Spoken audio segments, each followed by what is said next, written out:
Huli sa mga CCTV at dashcam video ang ilang krimeng sangkot ang mga motorsiklo.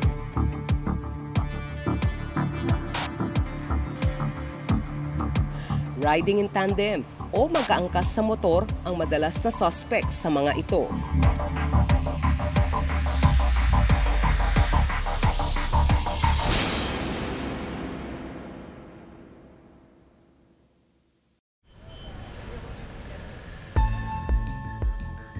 Ang Mandaluyong City ang unang nag-aproba ng Motorcycle Riding in Tandem Ordinance sa Metro Manila.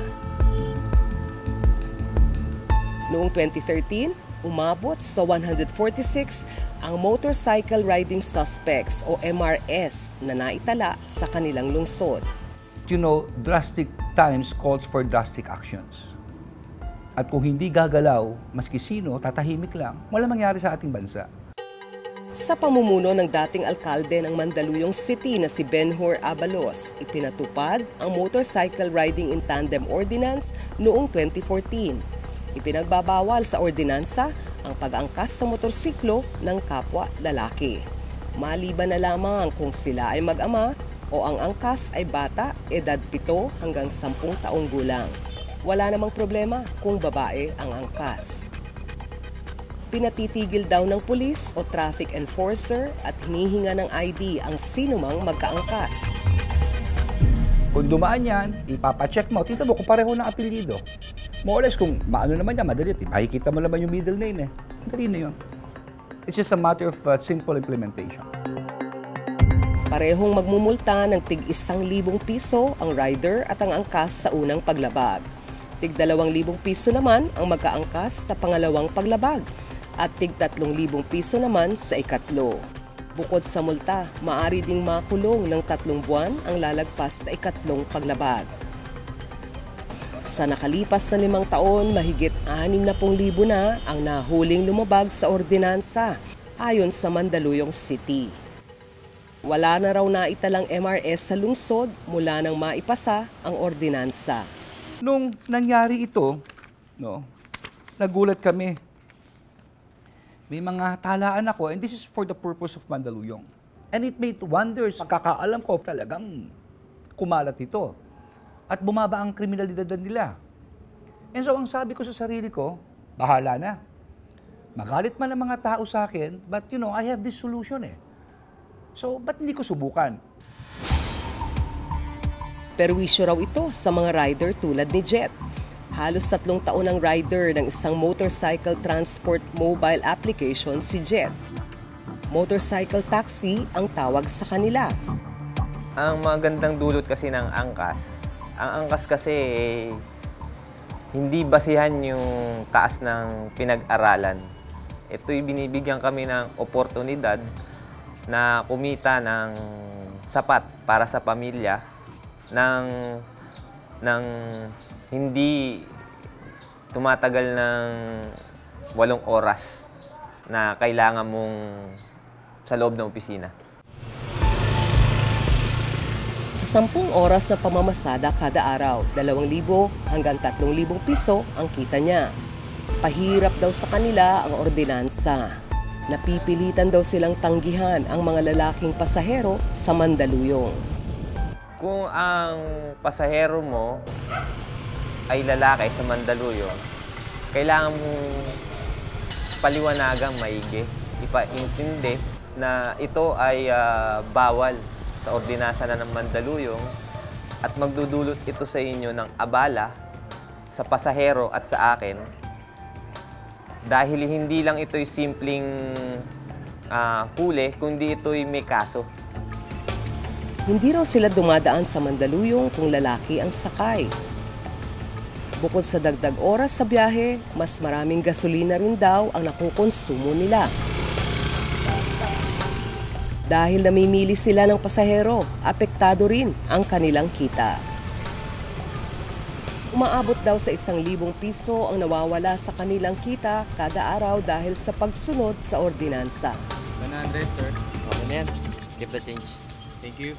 Para sa akin, bilang parte ng komunidad ng pagmumotor, kailangan siguro tanggalin at pag-aralan at maghanap ng ibang paraan upang masugpo ang krimen doon sa lungsod na nasasakupan ng Mandaluyong. Dahil ang ginawa nilang ordinansa para sa akin ay nakakaapekto, hindi lang sa mananakay sa Mandaluyong, kung hindi mananakay sa buong Metro Manila na dadaan sa Mandaluyong. Tutol din ang ilang motorcycle taxi riders sa ordinansa. Bilang isang angkas biker, ako po ay medyo nahihirapan kasi pili lang yung pwede naming maisakay dun sa Mandaluyong sa lugar na yon. Bukod sa naabala kami, bukod sa hindi lahat pwede namin maisakay, yung kita namin naapektuhan din. Ang malaking kabawasan sa amin, oras, gasolina, saka na imbis na mapalapit ka, kailangan mo maghanap ng ibang way na hindi ka lang dadaan ng Mandaluyong, kaya napapalayo ka minsan. Medyo mahirap sa amin dahil konti pagkakamali namin pasok sa Mandaluyong, uli ka agad kami. Kasi ang tingin nila sa amin mga rider na backride lalaki, criminal po kasi yung sa amin. Ayon sa Motorcycle Rights Organization o MRO, ang mga ordinaryong rider ang apektado sa ordinansa imbis na ang mga totoong kriminal. Para na nilang pini-preempt na ang bawat angkas posibleng gumawa ng krimen. Babalikan ko yung sinabi kong innocent until proven guilty. So ang ginagawa nila, undue profiling na yan. Kasi hindi porket nakamotor kami, pwede na nila kaming paghinalaan, pagbintangan o isipin na may gagawin kaming masama. Ang sa akin lang, gusto ko bawat Mandaleñong sasakay sa angkas ay talaga naman secured. Alam kong kailangan natin sila at kano sila kadami. 1 milyong motorsiklo bibigyan mo sa Mandaluyong? Alam ko mabigat na hindi ka sasakay ng 2 lalaki. Pero kung titignan mo naman sa akin, para sa akin yung pie, konting sakripisyo sa konting bagay lang ito. Paglabag daw ito sa karapatang pantao.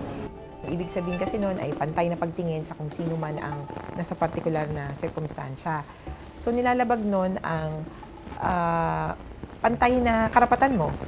Kung ikaw ba babae na nakasakay sa motorsiklo, anong kaibahan noon sa isang lalaki na nakasakay din sa motorsiklo? Kailangan kasi itong ordinansang to, kailangan niyang iturol yun, kailangan niyang ipakita kung bakit may diferensya. Ang babae at saka lalaki, ang bata at saka matanda. Hulyo 2019, naghain ang abogadong si Dino De Leon ng petisyon para itigil muna ang Motorcycle Riding in Tandem Ordinance. Nahuli kasi siya noong Marso habang nakaangkas sa isang motorcycle taxi. So I had a client meeting sa Ortigas, papuntang Quezon City, and the only available mode of transportation nung time na yon ay ang angkas. So nag-angkas ako, nakabarong pa ako, long sleeves barong. Pagka-angkas ko, bigla na lang dumaan sa may Mega Mall. Sa ilalim ng Mega Mall, hinuli na kami ng pulis. Under protest, clearly. So 1,000, sabi ko, I'm paying under protest because I intend to question the constitutionality of the ordinance. Diskriminasyon daw ito laban sa mga lalaki. Hindi rin pwedeng sobra-sobra at hindi rin based on invalid classifications at discriminatory.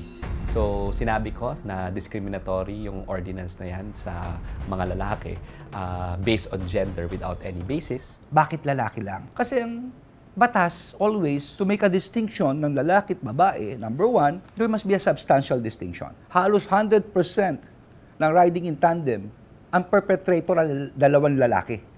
Bihirang-bihira ang may babae. Patuloy na dinidinig ngayon ang kanyang petisyon na ipatigil ang ordinansa. Iba-iba naman ang opinyon ng mga residente ng Mandaluyong dito. Mahirap. Pag nagmamadali ka, katulad ngayon, maraming angkas. So, hindi ka pwedeng sumakay. Saka kung talagang kailangan mong magmadali, hindi pa rin pwede. So, pahirap talaga siya. Minsan angkas ko yung anak ko. Minsan naman yung anak ko kasama niya sa community na lalaki rin, hindi niya maiangkas. Imbis na isang lakad na lang, nagiging namamasahe pa yung isa.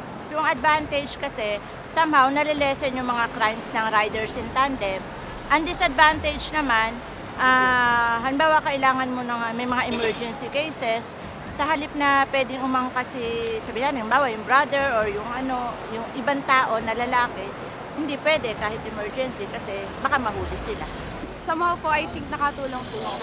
Kasi alam naman natin na yung krimen po ay usually consisted of men. Hindi naman po sa pagiging bias dahil babae ako. Pero usually po kasi mas yung manpower po kasi ng lalaki kaysa po sa babae ay mas mataas po. So I think po nakatulong po siya. Yung mga nag-snatch ng mga cellphone, mga pumapatay ng tao, pagka yung mga napaparil ng mga naglalakad lang. Mga nabawasan din naman, kaya okay din naman yung ordinansa na yun. Anytime pwede namin tanggalin ito.